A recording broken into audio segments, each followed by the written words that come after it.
Hello folks, how are y'all doing tonight? I hope you're doing well. I apologize this video is so late, but you don't care about that. I was just in town later than I thought. But you don't care about that. What you care about is that the tier change for October out, and holy cow, they're massive. And of course, everyone's going to say they're massive because they are. Because, I mean, look at this UU drop tier list. I mean, it's a lot. It's a lot. And that was expected because a lot of Pokemon came with the Teal Mask, of course. But things that people probably should be more concerned about is this right here. There's 3 new Pokemon in OU. Well, they're not new. This guy is new, though. And this guy's new. They're not new to OU, of course, in previous generations. But look at where they came from. UU to OU. NU to OU. Now, we saw Blissey on the uptick in usage, right? We saw that last month. It was actually just like 2 or 3 slots below OU usage. But what's crazy about this is that I moved up. What, 3 tiers in? Yeah, moved up RU, UU, OU. 3 tiers. And it moved up all these tiers when OU was this busy. That is absolutely insane. And Blissey hasn't really changed much. I think the only thing that's really changed is got Heal Bell when home dropped. And that's it. So, obviously really crazy. The other rises include Hawlucha to UU, Weavile to UU. So, Weavile's come back. A couple Rain Pokemon have moved from NUBL to RU. Some more NU to RU, NFE to NU, but don't, it's weird. I did play PU or ZU once, and these 2 were very good in ZU. So I'll be interested in seeing them in PU now, but that's all I have to say about that. So now what everyone's clickbaiting, right? This huge list of OU to UU drops, right? It's a lot. So first of all, I think the 2 biggest ones here, there's 3 big ones. I think the 3 biggest is Heatran, Garganacl, and Garchomp. And why are these 3 the biggest? These 2 have been OU for forever. Literally since forever. Garchomp was Ubers in Gen 4, but yeah, it's basically been OU. And so these guys dropping is just insane. These guys have always been an OU staple. So these 2 dropping is insane. I think Garganacl is also insane for dropping because I remember at the beginning of the generation, it was like being suspect. It was like on the radar. So for it to drop to UU is pretty insane. These 2 just barely missed a cutoff. Garchomp and Heatran. They just barely missed a cutoff. Let's see if I can get the right tab open. There we go. Yeah, they barely missed a cutoff at 38 and 39. Just barely below the 4.52 percentage, right? And we'll talk more about those stats later. So they just barely missed a cutoff here. Garganacl, on the other hand, I'm going to blind you guys, flashbang you for another second here. Garganacl was all the way at 54. It dropped quite a bit. That's quite a substantial amount. So, yeah, big falls in my opinion. Other than that, though, Sandy Shocks, Pelicanetic, and Rotom washing UU is actually pretty insane, too. I'm going to be honest. This thing actually would have been OU if not for the rule changes with tier shifts in the last, like, 6-9 months of OU. So this thing would have been OU last gen. What are some other significant things? Not really anything super obvious to me. I am sad that Volbeat is in PU, but that also means we get to use Volbeat in PU, which is pretty cool. If you guys did notice, Empoleon is not on this list, which we'll talk about that in a second. Other than that, though, a lot of NU Pokemon dropped to PU, which is just part of the domino effect of post-home still. So PU got a lot of new tools. So that means ZU is going to get a lot of new tools next. Houndstone's weird to me because Houndstone got Poltergeist. So really it should be moving up. In my opinion, this thing should probably be UU with freaking Tyranitar, but it's not. So yeah, that's all I got to say about that. So that's the tier change for October. Let's talk about my favorite tier in the entire world, OU, right? OU is my favorite tier ever. I love OU. It makes me want to cut my ears off sometimes, but we got to talk about it. So King Gambit is now beating Great Tusk by a whole 10%, which is pretty massive in my opinion. King Gambit has re-entered the radar as long with Ogerpon Water. Ursaluna Blood Moon is getting suspect tested right now. Ogerpon Heartflame was banned, so that guy's gone. Gliscor's on the radar too, and who else is on the radar? There's some other guys on the radar. I know, but I can't find them right now. So yeah. Anyway, Doesn't matter. But here's something huge. Iron Moth is now number 7 in usage, which Iron Moth's a great Pokemon, right? But it was kind of struggling there for a minute. It was struggling, kind of finding a place on teams. But yeah, it's really good right now, which good for Iron Moth, I guess. Goldango's still number 4. I think a huge drop, actually. Huge drop. Samurot's all the way down to number 23, which is quite a substantial drop. Like, that's huge. That's actually gigantic. Excalibur isn't even on here, which I know it's banned, but I'm still surprised it's not on here. Greninja's all the way down to 36. Cinderace's at number 10. Gliscor is at number 8. Gliscor is on the radar, like I said, because of Toxic Heal. Even though it lost Roost and Defog, it's still very good in this meta.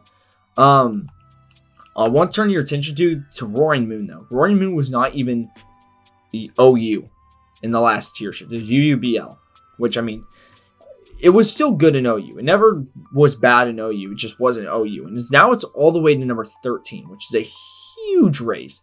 I'd also like to point out Clefable being at number 17. This pink blob is very annoying. I hate seeing it. And yet, I don't feel like I saw it that much. And yet, it's at number 17, which is interesting. Ogerton Rock Form is at number 37, which also kind of surprised me because I barely saw this thing at all. I never saw Blissey at all either, though, so I don't know. Enamor's probably fell off the hardest, now at number 30. Landorus Therian, though, fell off the hardest, like, over multiple generations. It's now at number 35. I think this is the lowest Landorus Therian has ever been from being cut off to UU. If Landorus Therian goes to UU, all hell's just broken loose at this point. Like, it's just over. Heatran is... Wait, what the fuck? Wait, hold on. Is that a Ribombee? What the... No, I can't be seen. Okay, well, I guess Ribombee's in OU now. I must have missed out with the tier shifts. No, it's not on the graphic. Oh, that's right, because it's new. It's new in the Teal Mask. That's right. So Ribombee is in OU, which is insane. I love Ribombee. I'm gonna do a live with Ribombee. That's it. After I do the UU live using. Oh wait, hold on, wrong tab. After I do the UU live using these 3 monsters, that's gonna be a fun live, guys. But yeah, Ribombee is chilling, which is cool. Manaphy's also here. Manaphy's on the radar, I believe. Really been raised quite substantially, which surprises me because Grassy Glide has been nerfed to 55 base powers, but you know, it's still hanging. Shout out to Empoleon. Empoleon's probably one of my favorite Pokemon of all time, and it's number 33. The addition of Roost has really helped it, so it's cool seeing Empoleon up at number 33 now, where it rightfully belongs. I don't have much else to say about OU. It's just a very strange meta shift because I feel like I haven't seen you at all, Clefable, and I feel like I haven't seen you Blissey at all. I feel like I haven't even seen you all that much, but yeah, they're here, so yeah, it's just interesting. It's just interesting. That's all I'll say. It's just interesting. So yeah, that's all I have for that. While we're talking about OU, let's talk about the usage stats because I have the specific data for the usage stats. So I think some of the ones, Hearthflame was at 12.396%, so it's pretty high up there, honestly. So, of course, we got to see how close were things from being cut off, right?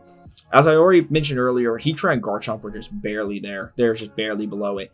Ogerton Cornerstone actually was 0.009% above the cutoff rate. So, a couple less games, and this thing might not have been OU. Might not have. We don't know. It might not have been OU with it. So, Lord Envy, thank you for playing with Ogerton Cornerstone, so that way UU can be saved a little bit. Alomomola still holds pretty high, just below the cutoff point.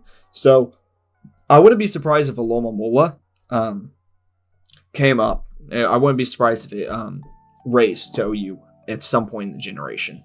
Clodsire has dropped for the first time this generation, and Pelipper has dropped back to UU, so I would expect to see Barraskewda and other rain abusers come up. Floatzel will probably also come up, but I think the biggest thing will be Basque Legion, male and female, will both be more used in UU now, because they love Pelicanetic. They can't get enough of Pelicanetic, so yeah.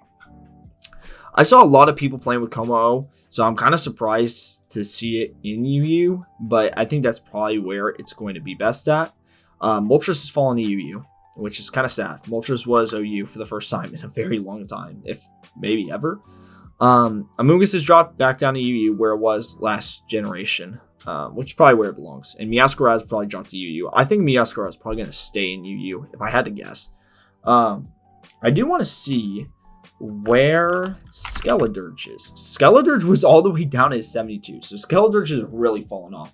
And while we're looking at these lower usage Pokemon, looks like Breloom has also fallen off quite a bit, as long with Hoopa Unbound. Hoopa Unbound is actually below Armarouge, which is kind of crazy.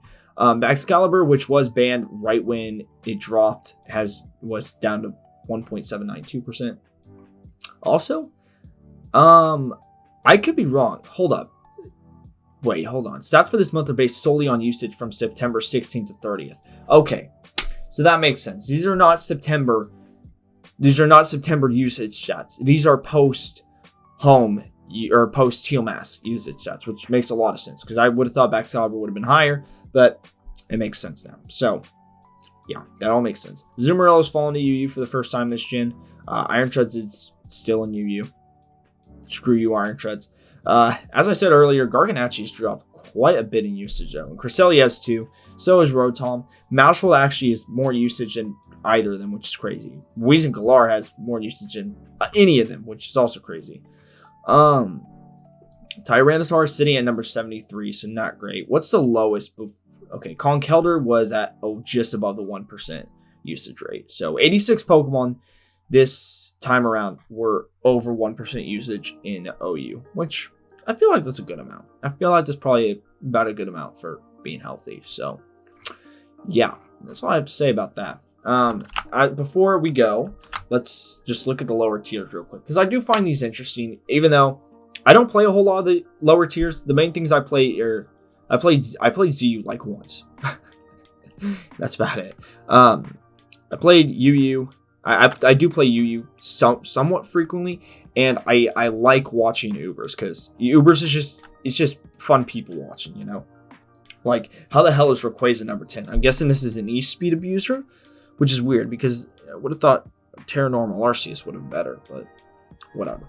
Anyway, so Alomomola being at 5.91% does not surprise me at all. And in fact, actually, I forgot to mention, Alomomola has Flip Turn now, which is huge for its kit. It means it has a pivot move that synergizes with Regenerator and Wish Passing, which is insane. Also, Alomomola has a low speed stat, so it usually will move last and get to pivot last.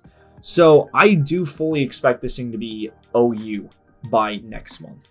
If not, well, I shouldn't say if not sooner. There's not really a sooner it can be, but I do 100% expect it to be OU. UU's losing Rillaboom, which is pretty big for it.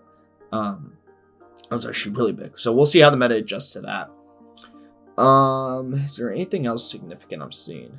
Not really. It's cool seeing the two meows next to each other, though. That's pretty interesting. Also, Girder at number 2 is also pretty cool. I like seeing, though, that Gligar and Piloswine were in PU and ZU top 10. Because now they're both in U, apparently, which is just crazy.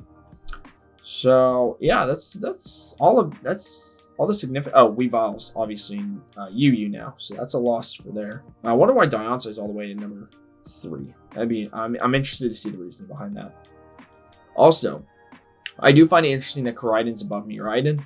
I would guess it's because there are better Sun abusers, aka the Paradox Pass Pokemon.